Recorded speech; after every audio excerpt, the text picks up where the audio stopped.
সবাইকে অনেক অভিনন্দন আজকের ক্লাসে। তো আজকের আলোচনার বিষয় হবে মানবীয় ভূগোল বলতে কী বোঝায়, হিউম্যান জিওগ্রাফি। এর আগে আমরা প্রাকৃতিক ভূগোল নিয়ে আলোচনা করেছি। আজকে আমরা আলোচনা করব মানবীয় ভূগোল। হ্যাঁ, তো আমরা আলোচনা করেছিলাম ভূগোলের বিভিন্ন শাখা নিয়ে।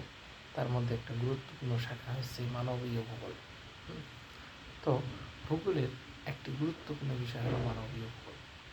এই ভূগোলের যে শাখায় জনসংখ্যার বৈশিষ্ট্য, বন্টন, বিভিন্ন আর্থসামাজিক বা রাজনৈতিক ও সাংস্কৃতিক বিষয়ে নিয়ে আলোচনা করা হয় বা ব্যাখ্যা করা হয়, তাকে বলা হয় মানবীয় ভূগোল।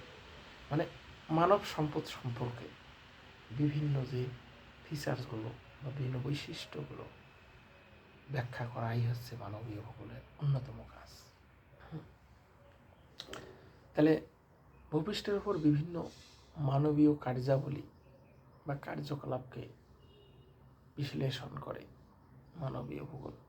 মানুষ যে বিভিন্ন ধরনের কর্মকাণ্ডের সঙ্গে যুক্ত, বিভিন্ন পেশায় যুক্ত, যেমন হচ্ছে এগ্রিকালচার বা তোমার ইন্ডাস্ট্রিয়াল জিওগ্রাফি বা ইন্ডাস্ট্রিয়াল অ্যাক্টিভিটিস বা খনিজ উত্তোলন, সম্পদ আরোহণ, এগুলো সবই হচ্ছে মানবীয় ভূগোলের মধ্যে পড়ে। যদি যেটা মানুষ এর সঙ্গে ওতপ্রোতভাবে জড়িত, তাছাড়া বিভিন্ন মানবীয় বিষয়ের সঙ্গে প্রাকৃতিক পরিবেশের সম্পর্ককেও মানবীয় ভূগোল ব্যাখ্যা করে। Inter relationship between the physical geography and the human geography. হ্যাঁ, তো মানবীয় ভূগোলের যারা এই ভূগোলকে বিশেষভাবে ডেভেলপ করেছেন বা উন্নতি করেছেন, তাদের মধ্যে হচ্ছে যেমন ফরাসি ভূগোলবিদ ভিদাল দ্য লাপ্লাস, তাকে মানবীয় ভূগোলের জনক বলা হয়। এছাড়া হামবোল্ট, কার্ল রিটার প্রমুখের নাম এক্ষেত্রে বিশেষ উল্লেখযোগ্য। তারা এই মানবীয় ভূগোলকে বিশেষভাবে ডেভেলপ করেছেন। তো এই মানবীয় ভূগোলের বিভিন্ন শাখা আছে। বিষয়ভিত্তিক বৈচিত্র্য অনুসারে কয়েকটি ভাগে ভাগ করা যায়। যেমন হচ্ছে রাশিমাত্রিক ভূগোল, সামাজিক ভূগোল, রাশিমাত্রিক বা কোয়ান্টিটেটিভ জিওগ্রাফি। তারপর সামাজিক ভূগোল বা সোশ্যাল জিওগ্রাফি, যেমন হচ্ছে জনসংখ্যা ভূগোল বা পপুলেশন জিওগ্রাফি, এটা পপুলেশন বিষয়গুলো নিয়ে আলোচনা করে। এছাড়া হচ্ছে যেমন রাজনৈতিক ভূগোল, যেটা হচ্ছে তোমার যাকে বলা হয় ইংলিশে পলিটিক্যাল জিওগ্রাফি, রাজনৈতিক সংক্রান্ত সীমান্ত, বাউন্ডারি, স্পেস নিয়ে আলোচনা করে। ঐতিহাসিক ভূগোল, হিস্টোরিক্যাল জিওগ্রাফি, হিস্টোরিক্যাল মনুমেন্ট বা হিস্টোরিক্যাল বিভিন্ন ইভেন্ট নিয়ে যে আলোচনা করে সেটা।